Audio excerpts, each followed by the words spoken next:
আমরা কখনো এই প্রশ্ন তুলি নাই যে বাংলার যে একটা শক্তিশালী দর্শনের ধারা আছে, এটার প্রতি আমরা কখনো কোনো মনোযোগ দিইনি। দেখুন, এই যে আমি দর্শন কথাটা বললাম, এর মধ্যে কিন্তু একটা মজার জিনিস আছে। কারণ বাংলায় কিন্তু আমরা দর্শন বলি না। দর্শন শব্দটা এসছে সংস্কৃত শব্দ থেকে, এবং তার যে মূল যে দার্শনিক তাৎপর্য সেটা হলো সত্য দেখা। সত্য দেখানো যায়, সত্য প্রমাণ করা যায়, এবং সত্য দেখা যায়। কেমন? এটা হচ্ছে এই দর্শন কথার একটা মূল ধারণা। আর যদি আপনি তুলনা করেন গ্রিক ফিলোসফি বা যেখান থেকে পাশ্চাত্যে ফিলোসফি শব্দটা গড়ে উঠেছে, সেখানে কিন্তু এইভাবেই কিন্তু দর্শনের শুরু হয়নি। শুরুতে সেটা ছিল কি, যেটা প্রথম শব্দটা ফিলো, যেটা করে বলি ফাইলা, যেটা হচ্ছে কি, প্রেম বোধ করা, আকর্ষণ বোধ করা। কি জন্য? সফিয়া, জ্ঞানের জন্য। কি? ভালোবাসা। ফলে ফিলোসফি মানে জ্ঞানের জন্য ভালোবাসা, আর দর্শন মানে সত্য প্রদর্শন করা, সত্য প্রমাণ করা।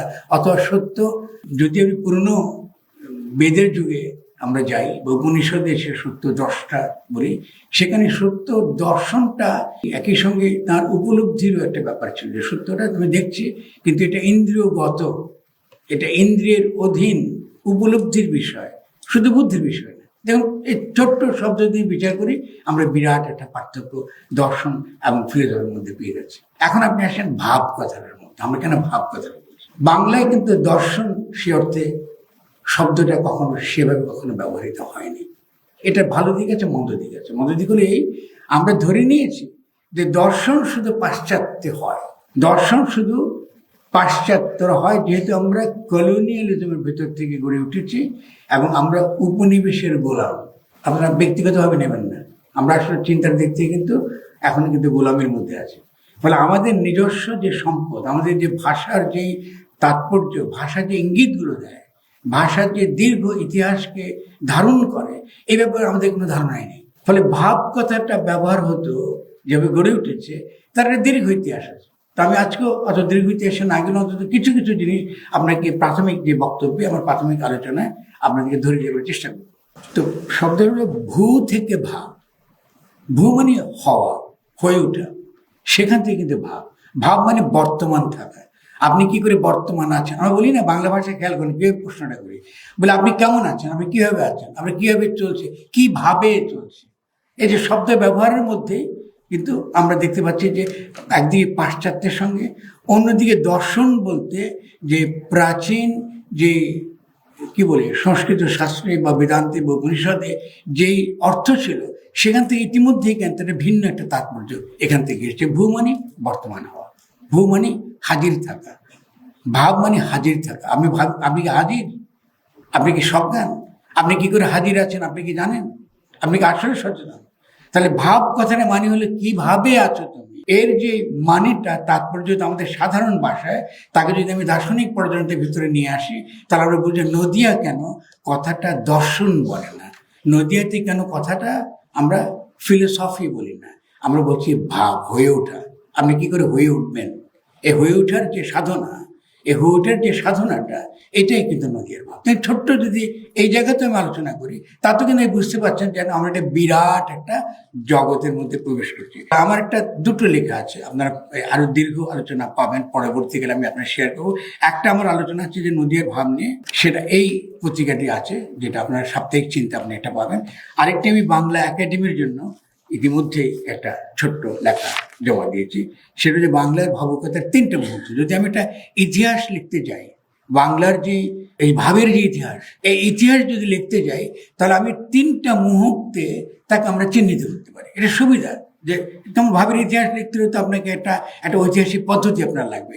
তা তেমনি যেমন ধরুন আজকে যদি আপনার হেগেলের দর্শনের ইতিহাস লেখার পদ্ধতি পড়তেন বা lectures on the history of philosophy পড়তেন, তাহলে সেও কিন্তু এই কতগুলো মুহূর্তকে ভাগ করেছে, কেমন করে আমাদের বিভিন্ন চিন্তা বিভিন্ন মুহূর্তে বিভিন্ন সময়ে আনফোল্ড করেছে, হাজির হয়েছে, হ্যাঁ, চিন্তার নিজস্ব বিবর্তনের মধ্য দিয়ে। ঠিক তেমনি যদি আমরা আমাদের নিজস্ব ভাবের ইতিহাস লিখতে বসি, তাহলে কি করে আমরা লিখব, কি করে সেটা লেখা শুরু হতে পারে, তারই একটা সম্ভাব্য একটা প্রস্তাবনা আমরা বাংলা একাডেমির কাছে হাজির করবার জন্য আমরা এই অনুষ্ঠানটা আয়োজন করেছি। আমরা কীভাবে এটা শুরু করতে পারি, কারণ এই নিয়ে কোনো গবেষণা হয় না।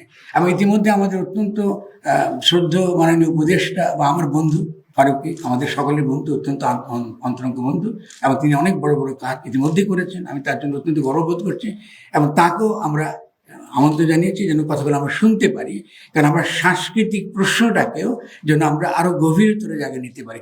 একটু খেয়াল করেন, আমরা কিন্তু আজকে এই যে ফকির লালনকে জাতীয় পর্যায়ে উদযাপন করতে পেরেছি, ব্যাপারটা খুব ছোটখাটো কথা না।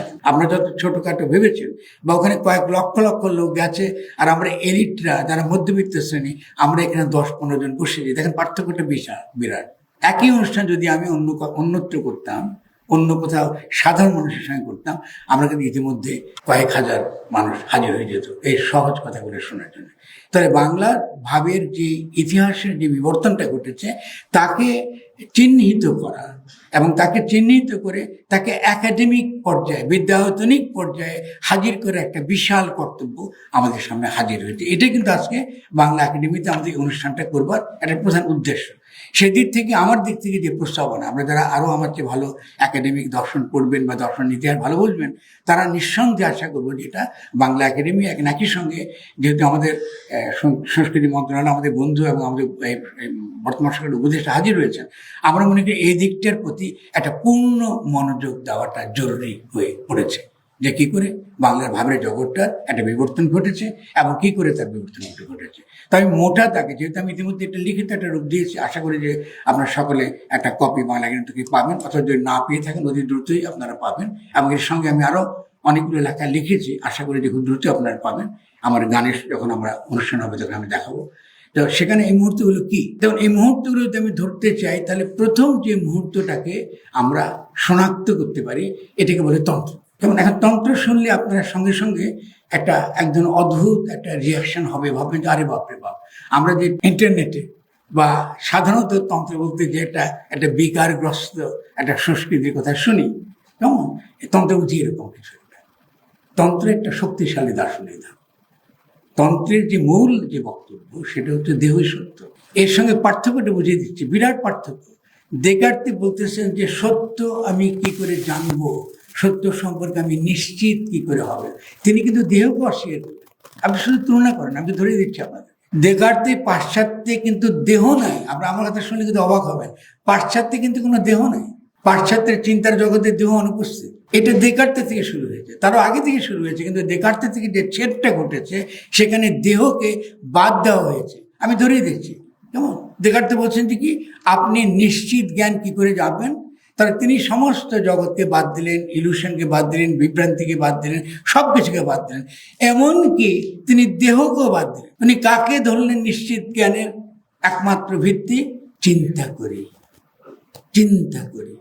অতএব চিন্তাটা যেহেতু আমি উপলব্ধি করছি, অতএব এটাই সত্য। আপনাদের এই এতটুকু বুঝে থাকে, বুঝেন, তাহলে আপনি দেখবেন যে তন্ত্র সম্পূর্ণ ভিন্ন কথা বলেছে। এই যে আপনি যখন বিরাজ করেন, বর্তমান থাকেন, আপনার চিন্তাকে আপনার শরীর থেকে আলাদা হাওয়ায় ভাসে। যেসব ভাবেন, এই দেখুন আমি দার্শনিক জিজ্ঞাসার মধ্যে ঢুকে পড়লাম, যে আপনার চিন্তাটা কি হাওয়ায় ভাসছে নাকি আপনি দেহের মধ্যে চিন্তাটা থাকে? আপনার দেহের মধ্যে চিন্তা থাকে, দেহের বাইরে কোনো চিন্তা থাকে না।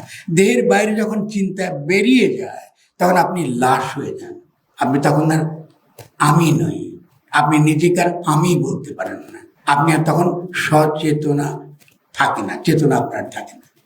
এই যে চেতনাহীন যে বস্তু পড়ে থাকে, এটা তো আপনি নন, একে তো আপনি আমি বলেন না। তাহলে তন্ত্র বলছে যে ফলে আমি একমাত্র হাজির থাকতে পারে দেহে। ফলে এই যে আপনারা কথা কথা দেহকে ঘৃণা করেন, দেহকে ঘৃণা করতে শিখেছেন। আমরা দেহাত্মবাদ, যেমন লালন সম্পর্কে কথা না, দেহাত্মবাদ মানে খুব মহানিন্দার বিষয়, খুব খারাপ বিষয়। এটা কোথা থেকে এসে জানেন? আপনারা শুনলে অবাক হবেন। এই যে দেহের প্রতি বিদ্বেষটা কিন্তু ক্রিশ্চিয়ানিটির। দেহ থেকে পাপের জন্ম। যেহেতু হাওয়া গন্ধম খেয়েছিলেন, ওই যে খ্রিস্টান যে গল্প, সেখান থেকে দেহের যে কামনা বাসনা, তার যে বিভিন্ন বৃত্তি, এটাকে কিন্তু পাপ হিসেবে দেখাটা একান্তই খ্রিস্টীয় সংস্কৃতি। তাহলে আপনারা যারা দেহকে ঘৃণা করেন, দেহ বিদ্বেষ, আপনারা কিন্তু আসলে দর্শনের দিক থেকে আমরা সকলে কিন্তু খ্রিস্টীয়। কারণ এটা ইসলামও নাই। ইসলাম কিন্তু দেহের প্রতি বিদ্বেষ এরকম নাই, মানে খ্রিস্টান এরকম গল্প নেই, একই গল্প নেই। আমরা একই সেমিটিক গল্প, একই সেমিটিক পুরাণ আমরা অবশ্যই খ্রিস্টানিটির সঙ্গে এবং জুদাইজমের সঙ্গে আমরা শেয়ার করি, কিন্তু এটা কিন্তু আমাদের এই ইসলাম ধর্মে এটা নেই। আর অবশ্যই এটা বাংলার যে ভাবুকতার জগতে দেহ মানে এটা অপবিত্র ব্যাপার। দেহের আলোচনা মাত্রই দেহ সমস্ত কিছু অপবিত্র। যা কিছু তন্ত্র নিয়ে আপনি আলোচনা দেবেন সবই একটা অত্যন্ত গুজগুজ ফিসফিট গুজ্জ গোপন ব্যাপার। অ্যাজ এটা আলোচনা করা যাবে না। অ্যাজ আমরা প্রতিদিন বাহ্যক্রিয়া করি না, আমাদের কোনো যৌন জীবন নাই, আমাদের অন্য কোনো বৃত্তি নাই, আমাদের অন্য কোনো আকুতি নাই, আমাদের অন্য কোনো আমাদের কি কামনা ভালোবাসা নাই। এই যে দেহ সম্পর্কে নেতিবাচক দৃষ্টিভঙ্গি, এটা যদি আপনি মনে রাখেন তাহলে বুঝবেন তন্ত্র হলো বাংলার বস্তুবাদী দর্শনের প্রথম ধারা। কারণ আমরা দেহধারী এবং দেহধারী হয়েই আমরা বর্তমান থাকি, এবং দেহধারী হয়ে বর্তমান থাকাটাই হচ্ছে সত্যিকার অর্থে বৈষয়িকতার মধ্যে ইহলৌকিকতার মধ্যে বাস করা। দেখতে পেয়েছেন, আমি কিন্তু পাশ্চাত্য থেকে একবার কিন্তু বস্তুবাদ শব্দটা ব্যবহার করি না। আমি পাশ্চাত্যে বস্তুবাদ ভাববাদের তর্ক আমি ঢুকি নেই, ওটা পাশ্চাত্যের তর্ক। কেন? যেহেতু এঙ্গেলস আমাদের শিখিয়েছেন বস্তু থেকে কি হয়, চেতনা হয়, বস্তু একদিন জটিল হয়ে যায় তারপরে চেতনা হয়, এটা হচ্ছে তাদের গল্প। এবং সেটা সঠিক দর্শনের দিক থেকে সঠিক কিনা এটাও তর্কের বিষয়। আজকাল এটা কেউই এটা মানে না, যে কারণে এই যে তথাকথিত মার্ক্সবাদ, পুরনো মার্ক্সবাদ ভেঙে পড়েছে সারা পৃথিবীতে। ভেঙে পড়েছে কেন? তার দার্শনিক ভিত্তিটা অত্যন্ত দুর্বল। তার দার্শনিক ভিত্তি যেখানে যে চেতনা বস্তু থেকে তৈরি হয়, বস্তুকে আপনি যখন ইহ জগৎকে যখন কল্পনা করছেন, তখন ইহ জগৎকে যখন আপনি কল্পনা করছেন তখন আপনি চেতনাকে আলাদা করে কল্পনা করছেন, যে বস্তু চেতনা বর্জিত। অতএব আপনাকে কি করতে, যেহেতু আপনি শুরুই করেছেন চেতনাকে বাদ দিয়ে, আপনি কি করেছেন একটা পর্যায়ে গিয়ে আবার চেতনা, গোপনের চেতনাটা ঢুকাই দিয়েছেন। কি? যে বস্তু জটিল হলে একটা পর্যায়ে সেখান থেকে চেতনার উৎপত্তি ঘটে। ফলে দর্শন ক্ষেত্রে বহু দীর্ঘকাল ধরে এটা সমালোচনা করেছে। এই চিন্তার সবচেয়ে বড় সমালোচক আপনারা শুনলে অবাক হবেন, তিনি ছিলেন কার্ল মার্কস। মার্কস প্রথম এই যে ভালগার বস্তুবাদের সমালোচনা করেছেন তার ফয়ারবাগ সংক্রান্ত থিসিস, খুব কঠোরভাবে সমালোচনা করেছেন। এটাকে তিনি বলছেন ইতরোচিত বস্তুবাদ, যারা এই যে আপনার চৈতন্য এবং বস্তুকে আলাদা করে ভাগ করে, ভাব এবং বস্তু এইভাবে শুরু করে। তখন স্বভাবতই যদি তারা ভাগ করে, ফলে একটা পর্যায়ে গিয়ে তারা আবার কি করতে হয়, বাধ্য হয় বস্তুর মধ্যে আবার চেতনাকে ঢুকাতে তারা বাধ্য হয়। এটা দর্শনের গোড়ার মুশকিল। পাশ্চাত্য দর্শনের যে ভিত্তিরে তার গোড়ায় কিন্তু এই মুশকিলটা রয়ে গেছে। যদি আমি এখানে দিকে তাকাই বা আমাদের বাংলা ভাবের দিকে তাকাই, তারা কখনোই মনে করে না যে চৈতন্য শরীর থেকে বাইরে আলাদা কিছু। চেতনা শরীরের মধ্যে বাস করে, আপনার আমি আপনার মধ্যে বাস করে, আপনার আমি তো আপনার বাইরে নেই। তাহলে তাদের কি ছিল, দর্শনের মূল লক্ষ্য কি ছিল? যে এই যে আমি বললাম, ফারাদ মাজার এখন আমি বললো, আমি আমি আমি এই আমিটা কি, এ কেন কথা বলে, এই কথা বলে তার সত্যি সে কোথা থেকে পায়, তার সঙ্গে আর অন্যান্য যে আমি তার কি সম্পর্ক, আর তার বাইরে যে যেটাকে আমি জগৎ আকারে দেখছি, বিশ্ব জগৎ আকার আমার বাইরে দেখছি, তার সঙ্গে তার কি সম্বন্ধ? আমি যে চোখে দেখছি বাইরের জগৎ, কিন্তু এই জগতের সঙ্গে আমার সম্বন্ধ কি? আমি যদি আপনাদেরকে এখন প্রশ্ন করি যে এই জগতের সঙ্গে আপনাদের সম্বন্ধ কি, আপনি কখনো ভেবেছেন আপনার সম্বন্ধ কি? আপনার অধিকাংশই বলতে পারবেন, কারণ আমরা কেউ বস্তুবাদী না। কেন? আপনার নিশ্চয়ই আপনার জগতের সঙ্গে প্রথম যে সচেতন সম্পর্ক আপনার, এই সচেতন সম্পর্কটা হলো যখন আপনি খান, আপনি এদিকে আমি বলেন, জগৎ দেখছেন, আমি জগৎ দেখছি, এই একটা আমি। আর কিন্তু আপনি যখন সেবা নিচ্ছেন, খাচ্ছেন, তখন কি করছেন? আপনি কিন্তু ওই আমিকে আরেক আমি খাওয়াচ্ছেন, শরীরটা যত্ন করছেন।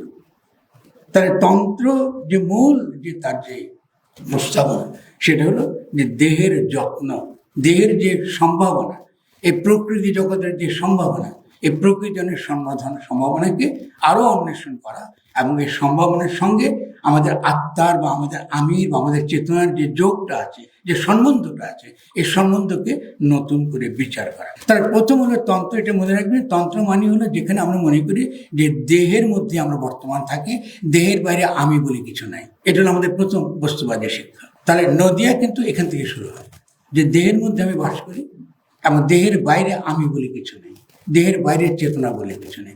আমি দেহ নিয়ে জগৎ দেখি, আমি দেহ নিয়ে জগৎকে উপভোগ করি, আমি দেহ দ্বারাই আনন্দ পাই, দেহ দ্বারাই আমি সমস্ত অনুভূতি, আমার বৃত্তি সমস্ত কিছু বিকাশ করে, দেহ দ্বারাই আমার বুদ্ধি, দেহ দ্বারাই আমি কি করি, আমার বুদ্ধির বিচার করি, জ্ঞানের বিচার করি, প্রজ্ঞা অর্জন করি, দেহ দ্বারা করি। দেখুন পাশ্চাত্য কিন্তু নিশ্চয়ই জ্ঞানের দিকে গেছে, এখন নিশ্চয়ই জ্ঞানের দিকে যাওয়ার পর তাদের বিজ্ঞান গড়ে উঠেছে, এই বিজ্ঞানটা কিন্তু সারা পৃথিবীকে ধ্বংস করছে।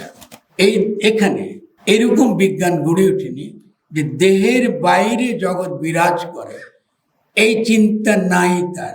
মানে জগৎকে যদি আমি ধ্বংস করি, বোমা মেরে, বিষ ব্যবহার করে, প্রকৃতি ধ্বংস করে, বন ধ্বংস করে, বিভিন্ন প্রাণীর বৈচিত্র্য ধ্বংস করে, তাহলে আমি নিজে ধ্বংস হয়ে যাই। তাহলে দেহ তত্ত্ব অত্যন্ত গুরুত্বপূর্ণ একটা একটা ধারা, যেটাকে আমাদের এই সমাজে সবসময় এটাকে নেগেটিভলি, নেতিবাচকভাবে এটাকে প্রচার করা হয়েছে, যেহেতু এই দেহ বিদ্বেষটা এসছে খ্রিশ্চানিটি থেকে। এটা আমাদের এখানকার বাংলার ভাবের জায়গা, এটা না। এখন আমি বলতে পারি এই মুহূর্তের পরে পরবর্তী মুহূর্তটা কি করে এলো, আমার তো সময় নাই তো, খুব কম। এর পরবর্তী যেটা হলো সেটাকে আমরা কি বলবো, এটাকে আমরা বলতে পারি যে রসতত্ত্ব। এটা চৈতন্যের অধীনে এসছে। কেন এলো? চৈতন্য একটা বড় একটা সংস্কারক ছিলেন, তিনি খুব বিরাট একটা আন্দোলনে তিনি নেতৃত্ব দিয়েছিলেন, কেমন? তো চৈতন্যের রসতত্ত্ব, রস কথাটা শুনলে আপনার রসগোল্লার রস ভাববেন না, রস কথাটা হলো এস্থেটিক্যালি, কেমন? নন্দন তাত্ত্বিক। আমরা কি নন্দন তাত্ত্বিক যেই আনন্দ, নন্দন তাত্ত্বিক যে আনন্দটা আপনি উপভোগ করেন, আপনার বৃত্তি, আপনার দেহের মধ্যে এই উপভোগের ক্ষমতা আছে, কিন্তু নন্দন তাত্ত্বিক সুন্দরকে যখন আপনি উপলব্ধি করতে পারেন, এই হচ্ছে রস, কেমন? ওকে, ফলে রসতত্ত্ব কেন তিনি নিয়ে এলেন চৈতন্য? কারণ চৈতন্য নিয়ে এলেন এই কারণে, কারণ সেই সময় সেনামূল আপনারা জানেন যে দেহর কথাটা বলে, তন্ত্রের কথাটা বলে একটা ভয়াবহ একটা ব্যভিচারের একটা ধারা গড়ে উঠেছিল। সেক্ষেত্রে সবচেয়ে বেশি ব্যবহৃত হয়েছিল মেয়েরা, নারীদেরকে ব্যবহার করা হয়েছিল তুরীয়ানন্দের উপায় হিসেবে। আমি উদ্ধৃতি দিচ্ছি, তুরীয়ানন্দ লাভের উপায় হলো নারী শরীর। ফলে নারীকে ব্যবহার করা হয়েছে পুরুষেরা, শেষে আমলে উচ্চ বর্ণের যেই যারা ছিলেন, বর্ণাশ্রম প্রথমত, তারা সব সময় তাকে ব্যবহার করেছে কি এই একটা তাদের তুরীয়ানন্দের উপায় হিসেবে, অথবা অনেক সময় এমনই ব্যবহার করেছে যে নারীদের আলাদা কোনো তাদের চেতনাকে তারা স্বীকৃতি দেয়নি বলে তাকে সতীদাহ বদ্ধ হয়েছে। এখান থেকে এসেছে সতীদাহ। কেন আপনি করতে পারছেন? কারণ নারীকে বোঝানো হয়েছে, সে নিজেও বুঝেছে নারী স্বামীর চেয়ে বিচ্ছিন্ন আলাদা কোনো সত্তা নয়। ফলে স্বামী যদি মারা যায় তাহলে সতীর উচিত হবে স্বামীর সঙ্গে সহমরণে যাওয়া। তার তন্ত্রের এই যে একটা বিকৃতি, এটি ব্যভিচারের যে রূপটা ফুটে বেরিয়েছে, এর বিরুদ্ধে প্রথম চৈতন্য জাতপাত বিরোধী আন্দোলনটা করলেন। এবং তিনি প্রথম বললেন, আমি সংক্ষেপে দর্শনে বুঝে দিচ্ছি, তিনি প্রথম বললেন যে না, শরীর আনন্দের উপায় নয়। শরীর তাহলে কি? শরীর হচ্ছে সেই ক্ষেত্র যেখানে ভগবান স্বয়ং বাস করে। আল্লাহ আমার শরীরে যদি বাস করেন, তাহলে আমি তো কখনো শরীরের কি করব, শরীরকে ব্যভিচার নিতে পারবো না। তিনি তো আমার মধ্যে বাস করেন, তিনি তো কথা বলছেন আমার মধ্যে দিয়ে। আল্লাহ কে বলছে তোমার অপার লীলে তুমি আপনি আল্লাহ ডাকো আল্লাহ, তিনি আমার মধ্যে বাস করেন। যদি আমার মধ্যে বাস করেন তাহলে শরীরের অপচয়, শরীরকে কোনো খারাপ জায়গায় নেওয়া, শরীরকে কোনো খারাপভাবে ব্যবহার করা, এটা তো হতে পারে। এখান থেকে তন্ত্রের বিপরীতে আমরা প্রথম একটা রসতাত্ত্বিক একটা আন্দোলন দেখলাম। এটাও কিন্তু একটা দর্শনের একটা বিশাল একটা বিপ্লব, বিরাট একটা বিপ্লব ঘটে গেছে। রসতাত্ত্বিক বিপ্লবটা কি? অন্তরঙ্গে কৃষ্ণ, এটা চৈতন্যের ভাষ্য অনুযায়ী অন্তরঙ্গে কৃষ্ণ, বহিরঙ্গে রাধা। আমরা সকলেই প্রকৃতি, আমরা সকলেই মেয়ে, কিন্তু আল্লাহ বা ঈশ্বর আমাদের মধ্যে বাস করেন, তিনি আমাদের মধ্যে বাস করেন। আর আমরা সকলেই কিন্তু তার কি, আমরা তার আবেগ, তার দাস বা দাসী। এইটার মধ্য দিয়ে তিনি একটা রসবৃত্তির একটা আন্দোলন তিনি গড়ে উঠলেন। এবং সেখান থেকে তিনি এই প্রথম দেহের যে বৃত্তি, বিভিন্ন নান্দনিক বৃত্তির যে গুরুত্ব, এটা তিনি বিকশিত করে তুললেন চৈতন্যের আমলে। তো চৈতন্যের আমলের পরে আমরা দেখলাম যে ফকির লালন শাহর মধ্যে তন্ত্রের ধারাটা আছে, দেহের ধারণাটা এখনো আছে, কিন্তু ওই পুরনো ব্যভিচারের ধারণাটা একদম নাই। যেখানে আমি আগে বলতাম ফকির লালন শাহকে তান্ত্রিক বানানো খুব বিপজ্জনক, এই অর্থে তিনি কখনো তান্ত্রিক ছিলেন না। কিন্তু সহজে বৈষ্ণব যেটাকে আমরা বলি, সহজ মানে আমার সঙ্গে আমার যে বৃত্তিগুলোর বিকাশ ঘটছে, সহজ একই সঙ্গে আমার শরীরের বিকাশের সঙ্গে সঙ্গে তারও বিকাশ ঘটছে। এই যে বৃত্তির যে বিকাশটা সহজ, এটাকে বলা হয় সহজে। এইটা হলো সহজ মানুষ। সে কিন্তু আমার ভেতরেই তো আছে, আমার বাইরে তো সে নাই। ফলে আমি যদি শরীরের যত্ন করি, দেখুন এখন বাংলার আধ্যাত্মিকতার যে মূল মর্ম, সেটা হচ্ছে শরীরের যত্ন করা। শরীরের যত্ন যদি আমি করি, আমার খাদ্য পদ্ধতি, আমার কৃষি পদ্ধতি, আমার সমাজ গঠন পদ্ধতি, আমার পারস্পরিক সম্পর্ক নির্ণয়ের পদ্ধতি, যেদিকে আপনি যান না কেন, যদি আমি শরীরের যত্ন করি, তা আমার মধ্যে যিনি বাস করেন, আল্লাহ, ঈশ্বর, গড, যিনি আপনি ডাকেন, তাকে আমি বিকশিত করি। আমার মধ্যে একটা রুহানিয়াতের বিকাশটা ঘটে, আমার মধ্যে আমার একটা বিকাশ ঘটে, যে বিকাশটার মধ্য দিয়ে আমার মধ্যে যে নূরের তাজিল্লা, যেটা আমরা বলি, সুবরা যেটা বলে, এটা আমার মধ্য দিয়ে এটা প্রকাশিত হতে শুরু করে। আমার মধ্যে জনগণ আগামী দিনের দিশাটা সে খুঁজে পায়। এটা একটা রাজনৈতিক প্রস্তাবনা বটে। তাহলে ফলে আমরা তিনটা মুহূর্ত পেলাম, খেয়াল করে। এটা তন্ত্রের একটা মুহূর্ত, তার ইতিবাচক দিক আছে, তার নেতিবাচক দিক আছে। এরপর আমরা রসতত্ত্ব। রসতত্ত্বটা নেতিবাচক দিকটা কি? রসতত্ত্ব বা যারা পরবর্তীকালে ডেভেলপ করেছেন চৈতন্যের দ্বারা প্রভাবিত হয়ে, এরা পরবর্তীকালে আর বাংলায় ছিলেন না। কেমন? এরা প্রত্যেক গোস্বামীরা তারা যা কিছু রচনা করেছেন তা সংস্কৃত ভাষায়। কিন্তু বৈষ্ণব রসতত্ত্ব এত চমৎকার এবং অপূর্ব যে আপনারা যে কোনো কীর্তনের গান যদি আপনারা শুনেন, জয়দেবের গীত শুনেন বা যে কোনো কীর্তনাঙ্গের গান শুনেন, এটা আপনার মনকে স্পর্শ করবে। এবং এই যে রসতত্ত্বের এটা এত প্রবল বাংলায়, যে এখনো পর্যন্ত বাংলার সবচেয়ে জনপ্রিয় গানের হচ্ছে বিচ্ছেদ গান। শ্রীমতী রাধিকা তার যে বিচ্ছেদ গান, সেই বিচ্ছেদ গানটা আমরা গ্রামে গ্রামে এখনো শুনি। কেন? কারণ কৃষ্ণ তিনি ব্রজধাম, যেখানে যে লীলা করতেন তিনি গোপনীদের সঙ্গে, শ্রীমতী রাধিকার সঙ্গে, তিনি ব্রজধাম ছেড়ে তিনি মথুরায় চলে গেছেন। এই হলো চৈতন্য রসতত্ত্বের আপনার ধারা। এখন চৈতন্য রসতত্ত্বের লালনের ভাবটা কেমন, খুব মজার। লালন প্রশ্ন করছে চৈতন্য, দেখুন একই তো ধারা, দর্শনের ধারা। চৈতন্যকে বৈষ্ণবদের প্রশ্ন করছে, কারণ লালন আবার চৈতন্যের ধারায় তিনি গড়ে ওঠেননি, তিনি প্রবলভাবে ইসলাম দ্বারা প্রভাবিত। তো তিনি প্রশ্ন করছেন যে শুনি তিলার্ধ নাই ব্রজ ছাড়া, যে তোমরা বলো যে সমস্ত দুনিয়া ব্রজধাম, সর্বত্রই লীলা চলছে, সর্বত্রই কৃষ্ণ এবং রাধার লীলা চলছে। যদি সর্বত্রই কৃষ্ণ এবং শ্রীমতী রাধিকার লীলা চলে, তাহলে মথুরা এলো কোথেকে? খুব সুন্দর পলিটিক্যাল কোশ্চেন। মথুরা কোথেকে এলো? রাজা কোথা থেকে এলো? রাজা তো আসার কথা না, তো তোমার রাজার কথা কেন বলছে? তাহলে সেখান থেকে লালন তার যে ভাবের জগতে এলেন, সেখানে তিনি পরিষ্কার বলতেছেন যে কি, জন্ম মৃত্যু যার নাই ভবের পর, সে তো নয় স্বয়ং কবু নন্দলানা। আমি যে কৃষ্ণের কথা বলছি, সেই কৃষ্ণ কিন্তু তোমাদের কৃষ্ণ না। আমি সেই কৃষ্ণের কথা বলছি যে কৃষ্ণের জন্ম নাই, যে কৃষ্ণের মৃত্যু নেই। এই দেখুন, ভাবের জগতে ঢুকে যাচ্ছে। আমি তন্ত্র থেকে চৈতন্যের রসতত্ত্ব এবং একই সঙ্গে তার সে নান্দনিক যে বিশাল যে বিপ্লব, সে বিপ্লবের মধ্যে ঢুকলাম। পরবর্তীতে ফকির লালন শাহ এসে এটাকে একটা ভাবের জিজ্ঞাসা আকারে তিনি হাজির করছেন। শুনি তিলার্ধ নেই ব্রজ ছাড়া, কে তবে মথুরায় রাজা হয়ে? মথুরা রাজা হলো কোথেকে? তার এই জিজ্ঞাসাটা, আরো প্রচুর জিজ্ঞাসা আমরা যখন গান শুনবো, আমি একটু ধরে দেবো, প্রচুর দার্শনিক জিজ্ঞাসা আছে, যেটা আমরা দেখবো যে তার মধ্যে যেমন দেহের কথা আছে, অবশ্যই লালন দেহের প্রসঙ্গে বাদ দেননি। মানে বস্তুবাদী ধারা, যেটা আপনারা সহজে বুঝেন, বস্তুবাদী ধারা থেকে তিনি কখনো বেরিয়ে আসেন। কিন্তু বস্তুবাদী ধারাকে তিনি আবার নন্দনতাত্ত্বিক ধারা, একটা এস্থেটিক, বা যেটাকে আমরা রসতত্ত্ব বলি, হ্যাঁ, রসের যে গল্প, এটাও তার মধ্যে আমরা পূর্ণ মাত্রায় পাই। মানে চৈতন্যের যে আন্দোলন, সে আন্দোলন পুরো তার মধ্যে পাই। আর শেষে এসে তিনি তাকে একটা ভাবের জিজ্ঞাসা তিনি তৈরি করে দিয়ে আমাদের। এটা বিশাল বিপ্লব। এই বিপ্লবের ধারে কাছেও আমরা পৌঁছাতে পারিনি। কেন পৌঁছে নাই? দু কথা বলে আমি 1 মিনিট শেষ করেছি। এক নম্বর হলো এই, যেহেতু আমরা শুরু করতাম লালনকে বাউল বাউল বলে। লালন কখনো নিজেকে বাউল বলেন। বাউল শব্দটা খারাপ নয়, মন্দ নয়। বাউল শব্দটার অধীনে, বাউল শব্দটার ভেতরে, তার আচ্ছাদনের মধ্যে পূর্ণ রাঢ় অঞ্চলের তান্ত্রিক ব্যভিচার অনেক কিছু এসছে এবং এটা ঢুকেছে, এবং তারই তত্ত্ব আমরা পড়ি। বাউল তত্ত্ব আমাদের শ্রদ্ধাভাজন শিক্ষক আমেশ্বর লিখেছেন।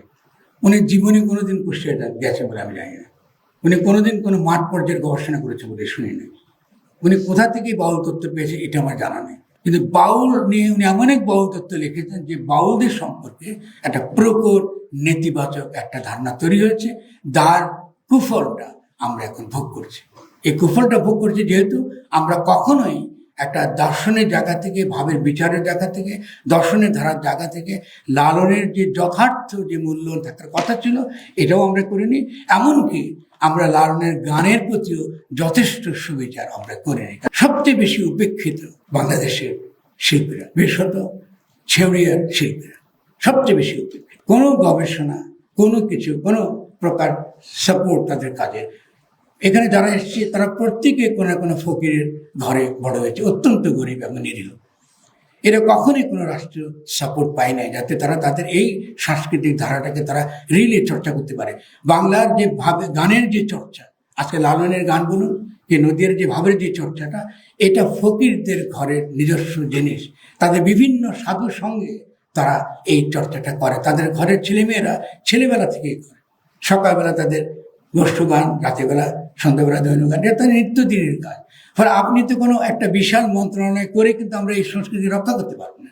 এই সংস্কৃতি রক্ষা করার একমাত্র পথ হচ্ছে যে এখানকার যারা সত্যিকার এটাকে লালন করে, ফকিরদের যে ধারা এবং ছেউরিয়ার যে পরিবেশ, এই পরিবেশকে সুন্দর করে তোলা এবং এর মধ্যে সংস্কৃতিকে একটা অত্যন্ত উচ্চ পর্যায়ে নিয়ে আমরা যেন বিশ্ব সভায় একটা শক্তিশালী ভাবে নিজেদের হাজির করতে পারি।